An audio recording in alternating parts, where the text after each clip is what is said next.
La obra, usted sabe que hacía 2 años y pico que estaba parada. En 1987 el presidente Alfonsín había dicho que esta obra se terminaba en 15 meses. Cuando nosotros llegamos al poder, al gobierno, estaba totalmente parada y había que comenzar. A ver, quiero decirlo bien claro. Yo sé que estuvo en el ánimo del doctor Alfonsín terminar esta obra, porque es un hombre culto y un hombre con gran sensibilidad hacia la cultura. Y sé que todos los secretarios de Cultura que me precedieron quisieron terminar la obra. En este momento recuerdo a Marcos Aguinis, hace poco leía un informe del angustiado. Sabían que era lo que había que hacer. Tal vez no dispusieron del instrumental de que yo dispuse, el know-how, cómo hacerlo. Y ahí llega el PERT. Ahí llega el PERT. Lo primero que hice fue tirar un PERT. Y a partir de ese PERT avanzamos. Usted sabe que en ese momento estaban enfrentados todos los sectores, hacía años.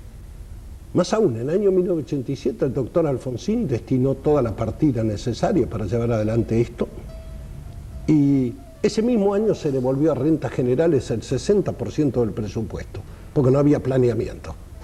El PERT era la programación por camino crítico. Era el documento básico para seguir esto. Lo pusimos en marcha.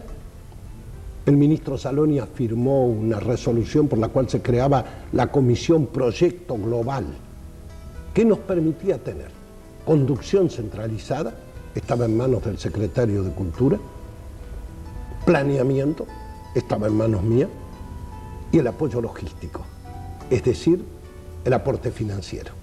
Al tirar el PERT era fácil construir a partir de los nodos y de los acontecimientos una línea central, troncal, que era la terminación del edificio, una arriba, que era la preparación del amoblamiento, y otra abajo, que era el trasvasamiento. Tomamos también ciertas medidas en búsqueda de esa necesaria perfección que debe guiar a quien cree en la eficacia y en la eficiencia en la actividad empresaria, y mandamos un hombre a hacer un stage al arquitecto Pano. Eso le iba a preguntar, ¿cómo fue seleccionando los profesionales que lo acompañaron? Porque creo en los arquitectos, entonces nombré jefe de trasvasamiento a un arquitecto, al arquitecto Pano, formé una comisión Proyecto Global con el arquitecto Flores, que fue mi colaborador inmediato, el licenciado Ontano, el arquitecto Zenón Molina, el doctor Taborda, un especialista en los temas presupuestarios. Es decir, formé un equipo de trabajo que se fijó objetivos en tiempos controlables, mensurables, y además con un buen control de gestión. ¿Y cómo entra Ubatec en esa gestión después? Bueno, separado ya, separada la dirección de obra, que era Clorindo Testa y Bullrich, por razones de tipo fundamentalmente presupuestarias, para no pensar en otras de tipo burocrático. Y quedando la dirección de obra en manos de DIGAE, era conveniente tener un equipo técnico que coadyuvara al trabajo que asumía la DIGAE, la Dirección de Arquitectura Escolar. Entonces, en ese momento, pensamos que la mejor colaboración la podíamos obtener de la Facultad de Arquitectura, porque es ahí donde se produce una convocatoria y síntesis de los talentos en el campo de la arquitectura. Y contamos con la ayuda, la colaboración inapreciable del arquitecto Bortagaray, de la gente de Ubatec, de Blanco, de los jóvenes que están allí, que son excelentes y que vinieron a trabajar a la biblioteca.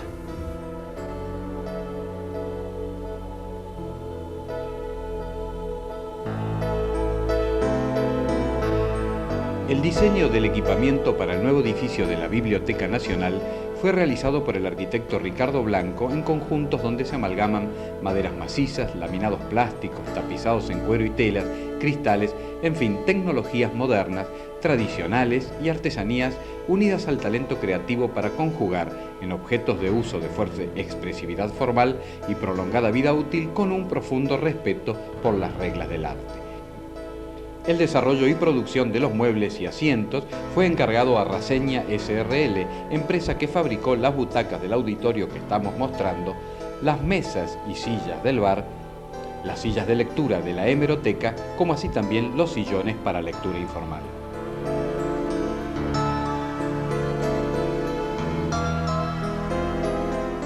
Le dije al presidente de la Nación un año antes, el 5 de septiembre, inauguramos la Escuela Nacional de Bibliotecarios.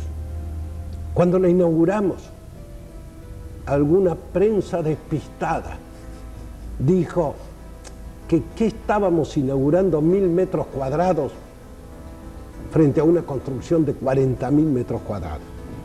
Bueno, hay que perdonarlos, porque en verdad, quien no está bien informado, a veces no sabe opinar bien.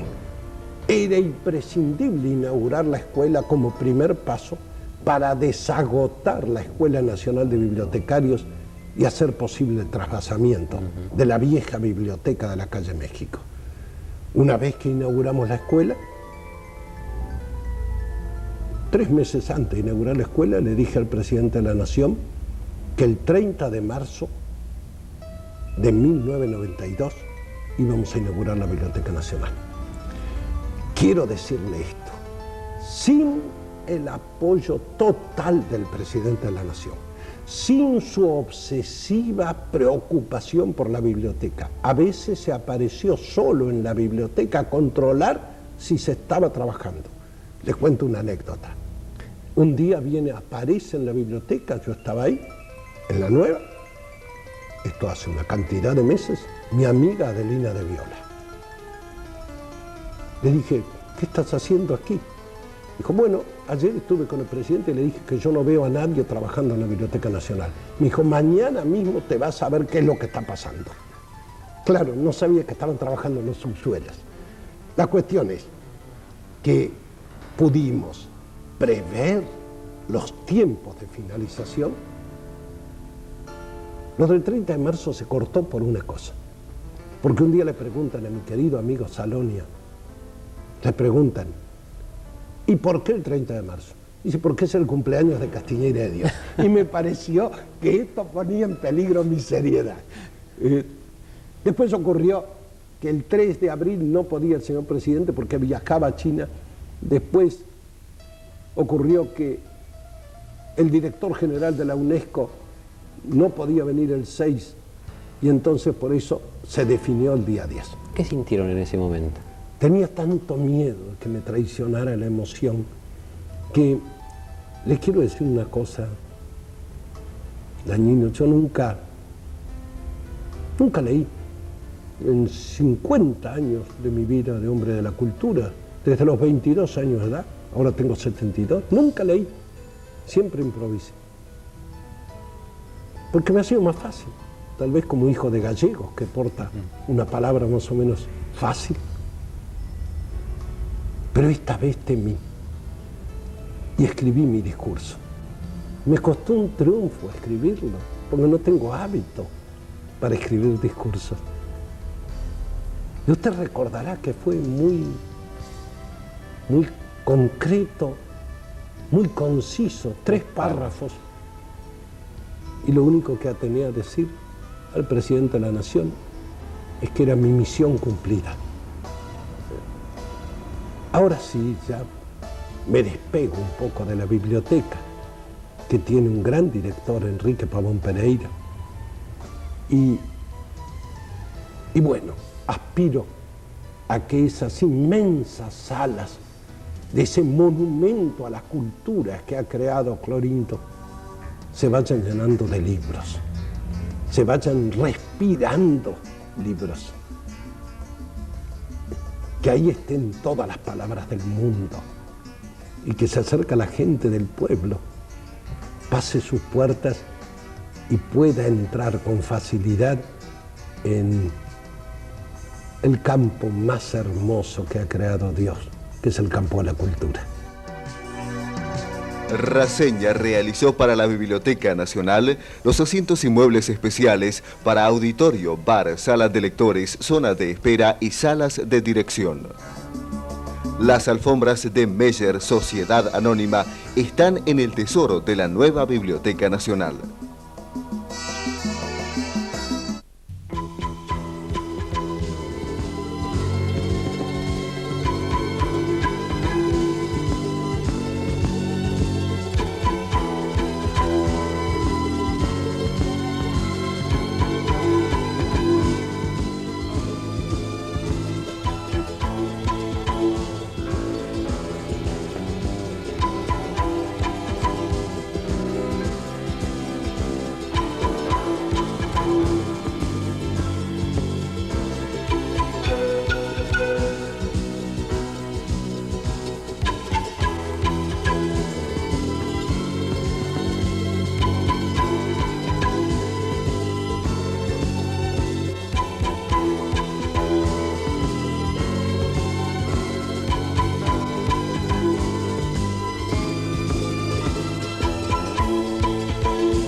Y estábamos en deuda con todos ustedes y también con nosotros mismos, porque efectivamente no es posible hablar del nuevo edificio de la Biblioteca Nacional sin entrevistar a los autores del proyecto, aquellos que lo concibieron hace 30 años.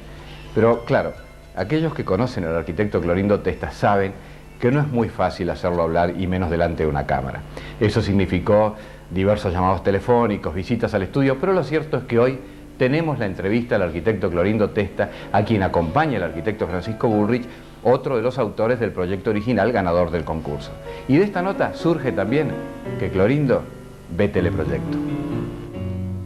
Quisiera comenzar esta nota con el recuerdo de hace 30 años, cuando junto a Alicia Casaniga estaban proyectando este tema que hoy en día es realidad, la Biblioteca Nacional. Es decir, ¿qué recuerdan de entonces? Mira, 30 años es mucho tiempo, o sea, yo creo es como si a un arquitecto que tuviera 50 años le preguntaras sobre su primer proyecto en composición arquitectónica, tema, no sé, un templete en un parque, ¿no? O sea, es como tratar de imaginarte de nuevo todo. Pero hay cosas que sí que me acuerdo, o sea, cuando nos juntamos, yo diría que la primera o la segunda vez con Franz en la casa de ellos, que habíamos leído las bases, o sea, el partido que después tuvo nuestro proyecto era ese, y el partido no fue un capricho, digamos, hagamos 4 patas porque queda lindo, no, porque las bases te pedían primero que los depósitos se ampliaran con suma facilidad en un futuro. Te decían que la parte de atrás de esos terrenos también iba a ser un parque público también en un futuro, iba a llegar hasta la calle Las Heras. Te pedían que ocuparas la menor cantidad de suelo posible. Te pedían que los árboles se respetaran y, digamos, con todas esas premisas surgió esta idea de enterrar los depósitos, ¿no? De hacer que el parque continuara, que todo eso fuera una plaza pública, porque si sacás, si uno hace, digamos, el factor de ocupación suelo de la biblioteca, en realidad yo creo que te da como si fuera una casa de departamentos, porque lo que realmente apoya en el suelo son las 4 patas, el resto es todo espacio libre, circulable. 4 patas, un gran volumen, y eso me lleva ahora a preguntarles algo que me preocupa cuando lo leo y cuando lo he escuchado. ¿Es una arquitectura neobrutalista por el solo hecho de tener 4 patas y un gran volumen de hormigón? Bueno, no necesariamente. Yo no soy muy amigo de las etiquetas. De todos modos, cuando eso se concibió, nadie pensó en hacer una arquitectura brutalista. Que haya salido algo que alguien pueda hoy en día describir como tal, es posible, pero no era una intención premeditada. Hoy, 30 años después, con la obra ya inaugurado, si tuvieran que plantearse el tema una biblioteca nacional, ¿tomarían el mismo partido, la misma idea rectora en ese lugar? Claro, en ese lugar sí, yo tomaría la misma, y yo estoy seguro que Franz también, los dos tomaríamos el mismo partido. O sea, que los depósitos estén abajo, que la sala de lectura estén arriba y que haya un espacio vacío intermedio, que es una manera distinta, digamos así, de construir en una ciudad. Porque si vos estás en la calle Austria, prácticamente el volumen de la biblioteca es como si no existiera, pese a ser tan grande, porque vos ves a través de ese espacio todos los edificios que están en la calle Agüero y viceversa, o sea, es una visión distinta de una ciudad. En la primera respuesta hizo referencia a que la parte de atrás, la que llega hasta Las Heras, iba a ser un parque. En estos momentos creo que ha cambiado de destino, va a ser reciclado para una dependencia de la Secretaría de Cultura. Es decir, ¿eso le va a cambiar la imagen del proyecto que ustedes habían pensado? Sí, supongo que sí, pero o sea, lo que es más importante de eso es que sepan que ahí están planteados la ampliación de los depósitos, o sea que dentro de 20 o 30 años eso tiene que estar construido de tal manera que la playa de estacionamiento no bloquee. Correcto. También en otro momento de estos 30 largos años de la biblioteca aparecieron críticas, apareció el informe Antorcha, se hizo referencia a la falta de no haber tenido en cuenta la computación para el equipamiento de la biblioteca. ¿Cómo lo vivieron todo eso ustedes? No, bueno, eso no es correcto. Yo diría que desde el momento mismo en que estábamos formulando el anteproyecto, los ingenieros Fernández Long y Horacio Regini, que eran nuestros asesores de estructura, nos llamaron la atención sobre el hecho de que se estaban introduciendo sistemas de computación en biblioteca y que en poco tiempo eso se iba a generalizar. Tanto es así que cuando yo viajé con mi mujer, con Alicia Casaniga, viajamos a los Estados Unidos el año siguiente, visitamos inclusive 4 bibliotecas que tenían un pool conjunto. Y los ingenieros Regini y Fernández Long confeccionaron un informe que se llamó Informe Combina, que se presentó a las autoridades en su momento, estoy hablando del año 64, y que recibió el apoyo de la Ford Foundation, que estuvo dispuesto inclusive a suministrar un subsidio bastante considerable en su momento, habida cuenta de lo que valía el dólar entonces y lo que vale hoy, con el objeto justamente de promover el estudio de la introducción del sistema de computación en la Biblioteca Nacional, correlacionado con el interés en que ellos estaban de desarrollar un sistema de computación para la Biblioteca del Congreso de los Estados Unidos, que recién estaba empezando su exploración en el tema por entonces. Desgraciadamente las autoridades, ni las que estuvieron entonces ni las que estuvieron después, aceptaron la idea de recibir un subsidio de la Ford Foundation para hacer ese estudio.